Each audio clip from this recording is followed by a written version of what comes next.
Bloomberg Audio Studios.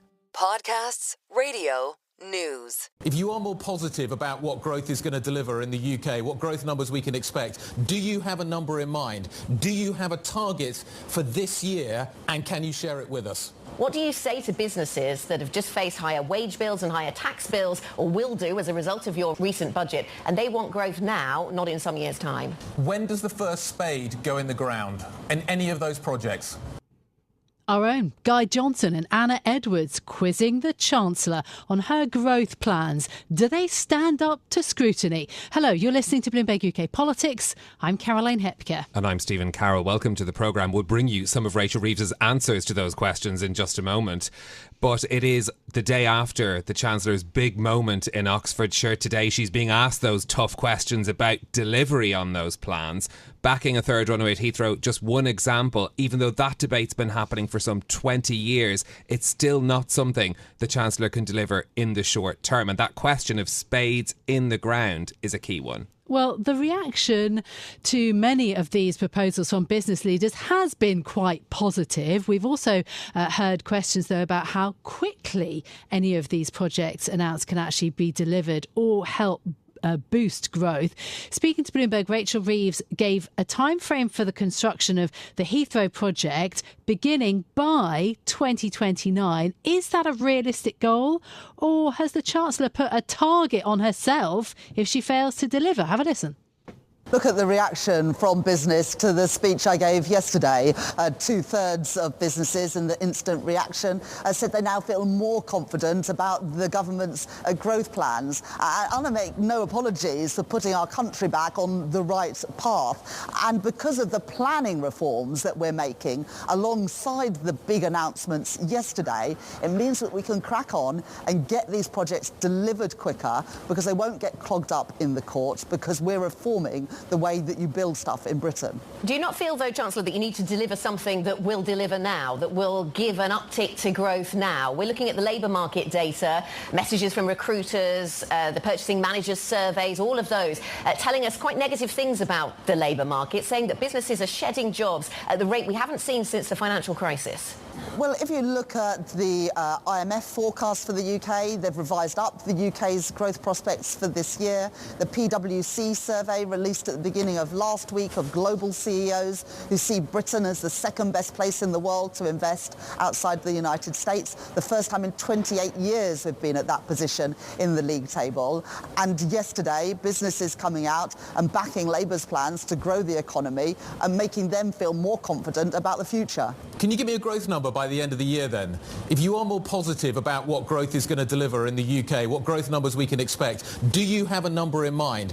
Do you have a target for this year, and can you share it with us? I'm not going to do growth forecasts. That's up to the Independent Office of Budget Responsibility, the IMF and others to forecast the UK's growth prospects. But what I did yesterday was to set out some ambitious plans to get our economy growing, to get spades in the ground, to deliver these infrastructure projects that in many cases have been available for years now, but the previous government balked at. So whether it's the Oxfam Growth Corridor, to create Europe's Silicon Valley here in the UK, or the third runway at Heathrow, a new stadium at Old Trafford, the Transpennine route upgrade, a new airport at Doncaster. All of these things are about a confidence in Britain, saying to investors, look again at Britain. This is a great place to invest, to start and grow a business, and this government has your back. When does the first spade go in the ground in any of those projects? Well, let's take Heathrow. We've asked Heathrow to come forward with plans by this summer, and we hope to be able to grant a development consent order in this Parliament, so spades in the ground in this Parliament. But other projects can get going sooner. We've committed to build 1.5 million homes in this Parliament, and we've made it easier to build, for example, around commuter railway stations, with the default answer for planning applications now being yes. So Heathrow, spades in the ground this Parliament, 1.5 million homes in this Parliament, because we want to go further and faster to kickstart economic growth, to make our economy more competitive, to be a more attractive place for businesses to invest, and ultimately to make working people better off. So that was the Chancellor speaking to Bloomberg. And she was talking about the positive business reaction, pointing to a snap poll from WPI strategy about that. But I'll pick up on her IMF point. The Chancellor continues to mention IMF growth figures. And indeed, the IMF did upgrade Britain to see 1.6% growth in 2025. The problem with that argument, Stephen, is that the UK missed the IMF's growth forecast last year. And so there's real concern about whether you can actually achieve that sort of economic growth in reality. There's also the question of confidence and what the signal that the Chancellor was trying to send and win back some of those business groups who'd been cheering for Labour before the general election last year. Director General of the British Chamber's economist Shevaun Haviland was one of the first to turn critical of the government in the wake of the budget and the tax increases that were announced, growth flatlining as well. So we asked her if yesterday's speech has won her back around. It was really good to see the Chancellor focus on economic growth, airport expansion, Heathrow, Doncaster, Sheffield, new road and rail, Lower Thames Crossing, East-West Rail, and rebalancing the planning system, as you outlined. So those things will have not just they're a great signifier, global signifier of confidence and the direction we're travelling in. You know, big infrastructure projects, as you say, take a long time, so you need to start now. But remember, that indicator for the small and medium-sized businesses in those supply chains will already give them confidence to think about investing now and growing their businesses now, so they can supply into those infrastructure projects. But Shevaun, is it going to be enough? Those businesses are worried about how they're going to pay for the national insurance rise coming in a couple of months' time. The budget has been very difficult, and we've seen that reflected in both business and consumer confidence figures. The budget has been very difficult. It has. And especially if you have a business with a large employee base, it is going to be very hard. Our businesses are telling us they're going to have to put up prices if they can. A lot of them have already put up their prices. That's going to be tricky. They're going to take it in their margin, which means lower investment, or they're going to slow down recruitment. And none of that is good. But you remember at the same time in the budget, the Chancellor also said to mitigate against those issues, we need more opportunity for business. And she talked about getting Britain back to building, homes, hospitals, energy, infrastructure. And so, the announcements yesterday are a really good step in that direction. They're a really good indicator for that. Shevaun Haviland from the BCC speaking to us earlier. And look, that is the two sides of this and kind of sums up quite nicely the reaction we've had from the business groups.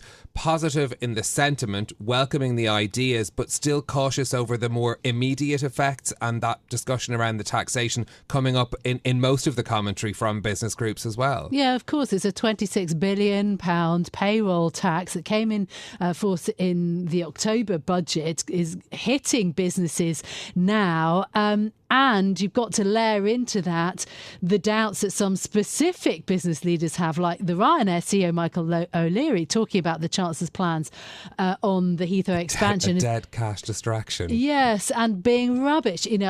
Typically sort of pointed from O'Leary. He also doesn't fly out of Heathrow, which is the other point to remember. But so that you have to balance out the two sort of reactions, really. And so to another key angle, and this is from Phoenix Group, of course, one of the major pension investment companies, and they both take in people's pension funds, but they also obviously invest a lot of the money in infrastructure and all sorts of other projects. So I was speaking to the CEO of Phoenix Group, Andy Briggs, about this. He says that actually to get economic growth in Britain, you now do need everyone pulling together. Absolutely, they can deliver. What's going to be critical, though, is all the different constituents lean in together to drive the outcomes. Government can't do it on their own. The UK pensions and insurance sector has $5 trillion of capital. So we've got to play our part. The regulators need to play their part in embracing the growth and competitiveness objective. It's about everyone leaning in together to make it happen. And I think if you take Heathrow, clearly lots of benefits of a third runway and the benefits of economic growth. It's something we we would consider. But there are significant sustainability and environmental considerations. We also have committed as a country to be net zero by 2050. So we do need to think through, how do you reconcile the third runway with that, and make sure it's important to think through these broader dimensions, but to do that at pace, not too slowly. Yeah, I mean, environmentalists don't think that you can have, your cake and eat it. Build Heathrow and also stick to the environmental goals. And that's one of the key challenges, I would say, that needs to be addressed there is how are we going to bring those two together. Can that be done? In my opinion, yes, it can. As I run my business, I need to balance the needs of customers, colleagues and shareholders and find strategies that do all of that. I think it can be done. So that was the CEO of Phoenix, Andy Briggs, speaking to us earlier.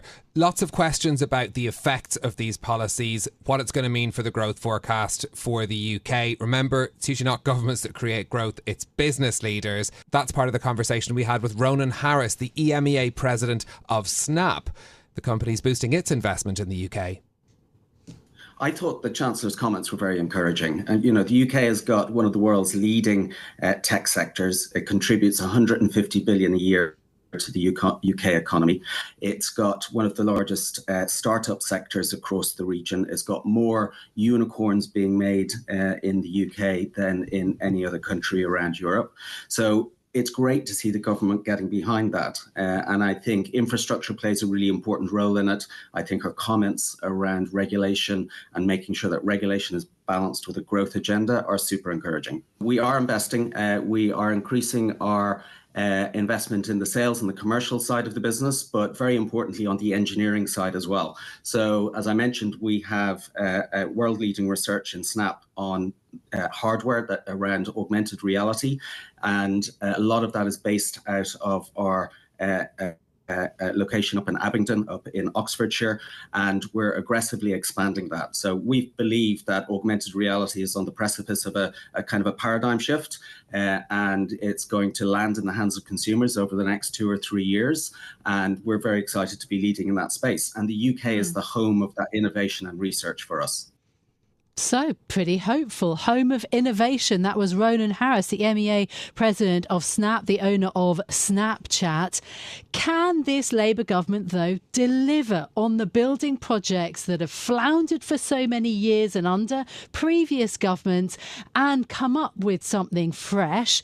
Of course, the next big test is going to be in 6 weeks' time with the spring statement. There'll be more growth figures out from the Office for Budget Responsibility. Bloomberg Economics is seeing a bit of hopefulness, upside risk to the medium-term outlook for economic growth in Britain, but it really is still all about delivery. Yeah, certainly is. That's it from us for today. If you like the programme, don't forget to subscribe, give it 5 stars so other people can find it on Apple Podcasts, Spotify or wherever you listen. This episode was produced by James Walcock. Our audio engineer was Sean Guastamakia. I'm Caroline Hepker. And I'm Stephen Carroll. We'll be back with more on Monday. This is Bloomberg. Bloomberg UK Politics. Listen weekdays at noon on DAB Digital Radio in London.